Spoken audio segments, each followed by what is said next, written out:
Leer, desde el primer ladrillo hasta Babel.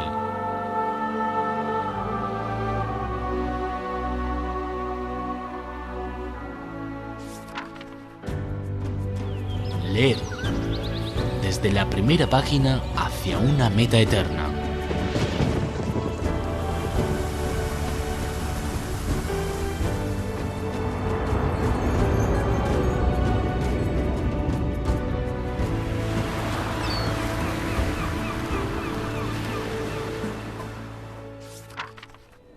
Leer, el primer paso hacia una aventura al mundo interior.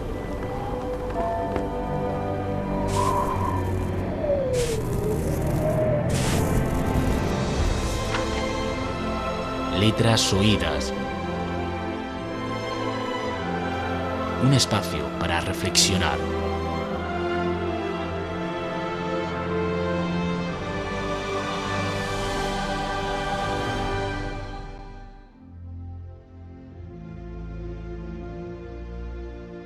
Hola queridos radio oyentes, bienvenido otra vez al programa Letras Oídas, un espacio de lectura y reflexión.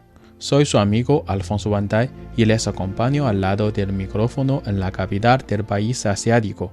El pasado 17 de mayo de 2021, México celebró el evento llamado Petición de Perdón por Agravios a la Comunidad China en México, con motivo de mostrar perdón a la comunidad china por los agravios y la represión cometidos en el contexto de la Revolución Mexicana. Lamentaron funcionarios altos mexicanos a los incidentes ocurridos a mediados de mayo de 1911, cuando tropas revolucionarias causaron la muerte de 303 integrantes de la comunidad china establecidos en el norteño poblado de Torreón, en un evento calificado de odio racial. En su discurso, el presidente del país latinoamericano, Andrés Manuel López Obrador, mencionó varias veces una obra importante sobre esta parte de la historia, La Casa del Dolor Ajeno. Con el motivo de conocer más sobre esta obra e historia de la inmigración china en México, entrevisté al escritor mexicano Julián Herbert, autor de dicho libro, para conocer su opinión. En primer lugar, me interesa mucho saber por qué usted seleccionó este tema de la masacre de la comunidad de los chinos en 1911 en Torreón como el tema de su libro La Casa del Dolor Ajeno. Bueno, para mí esta es una historia que me ha acompañado desde la infancia. Yo vivo en el noreste de México, en Saltillo, que es una ciudad cercana a donde sucedió la masacre. Y una de las primeras razones por las que me interesó este tema, pues es esa cercanía y ese sentimiento de pertenencia regional. También me parece que las historias de migración son muy importantes para México y esta es una de ellas y es una historia compleja. Pero en el proceso, además, y eso también me hizo muy cercana la historia, el ir conociendo aspectos de la cultura china, de la filosofía china sobre todo, y de mucha de su literatura también fue algo que me encantó. Y la historia de China del siglo XIX me parece que es una historia trágica, intensa, épica. Entonces todos estos elementos creo que son lo que traté de reflejar en La Casa del Dolor Ajeno. Según leí, organizó su narración basándose en entrevistas, observaciones, trabajos de biblioteca y reflexión personal. En la estructura de su obra, ¿cuál es su objetivo principal? ¿Mostrar la verdad, la búsqueda, las razones históricas o una reflexión sobre dicho caso? Me parece que es difícil hablar de la verdad en un sentido absoluto, pero para mí sí era muy importante traer las voces, de algún modo, las voces de las víctimas. Me parece que el relato de las víctimas de las atrocidades es siempre un tema muy complejo porque lo que sucede con las historias de violencia es que las víctimas se quedan sin voz. Y entonces creo que la única manera de encontrar esa voz es tratar de reconstruirla con los testimonios, con esa mirada fragmentaria. Y para mí era un poco como tratar de armar un rompecabezas. Creo que esa es, por eso la estructura del libro está planteada con distintos fondos materiales y también desde la perspectiva de la narración oral en algunos casos o de la narración popular. Creo que mi principal interés es también conectar la visión de la historia, la visión del pasado, con la problemática del presente, ¿no? Con un sentido de que la historia nos pertenece como sus herederos y además de honrar a las víctimas, también creo que es importante aprender de los errores del pasado. Como sabemos, México es un estado-nación basado en razas mezcladas, como por ejemplo los criollos, mestizos, indios. ¿Dónde inició el brote de discriminación a los chinos en los primeros años del siglo XX? A mí me parece que la discriminación que se da contra la migración china en el norte de América es un fenómeno complejo que no le corresponde nada más a México, sino que está conectado con formas de discriminación que se extendieron por México, Estados Unidos y el Caribe. Me parece que es un fenómeno sumamente complejo y que tiene que ver con estos momentos de muy intensa migración que ha vivido en distintas épocas el mundo, en distintas etapas, pero también creo que está conectado con la incomprensión. Me parece que una de las cosas que generaron esta discriminación de manera inicial es una fantasía previa de lo que el pueblo chino era, porque algunos textos anti-chinos se habían publicado en Estados Unidos antes incluso de la llegada de los chinos. Otro factor tiene que ver con la forma de organizar el trabajo, ¿no? El concepto del trabajo es muy distinto. Me parece que son diferencias sobre todo culturales y esas diferencias culturales de lo que el trabajo, por ejemplo, puede significar en la vida de un ser humano, creo que afectan la recepción de la migración china en el norte de América y en el Caribe. Pero también un último factor es que una parte de la comunidad china, gracias al trabajo que hizo, logró un grado de prosperidad muy notorio en Torreón. En la ciudad de Torreón específicamente, que era la comunidad china más rica de México, era la de Torreón, era la que tenía mayor prosperidad. Y me parece que también ahí hay un tema de complejo, de envidia por la prosperidad que había adquirido la comunidad china con su trabajo como en lo inmobiliario y en el cultivo de hortalizas. ¿Y este fenómeno social cómo se convirtió en una gran masacre? ¿Cómo afecta la situación de inmigración china en México?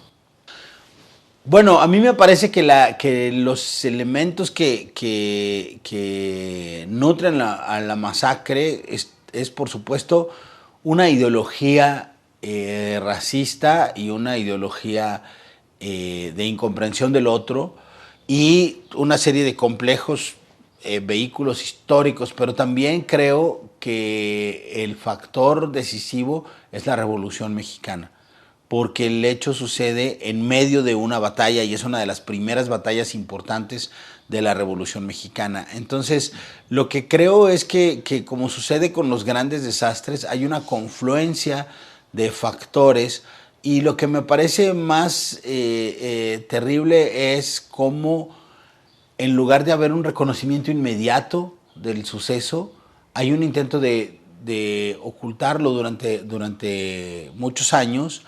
Y en ese sentido me parece que ha sido muy importante como esta reivindicación de hacernos cargo como sociedad de una historia de infamia, porque originalmente, y esto tiene que ver con lo que pasó después con la migración cantonesa a México, las persecuciones siguieron, aunque ya no hubo masacres, las persecuciones siguieron y me parece que en parte es responsabilidad de los prejuicios de algunos políticos, de un sector de la política mexicana, específicamente del presidente Plutarco Elías Calles, que estaba abiertamente opuesto a la migración china.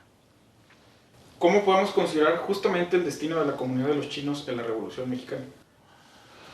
Bueno, a mí lo que me parece es que la forma en la que se construye la migración china y cómo se desarrolla es muy amplia y es muy compleja y es un contexto que trasciende a la revolución porque en realidad el proceso que inicia en 1849, inicia a la mitad del siglo XIX, en tiempos de la rebelión Taiping, se va a extender hasta mediados del siglo XX.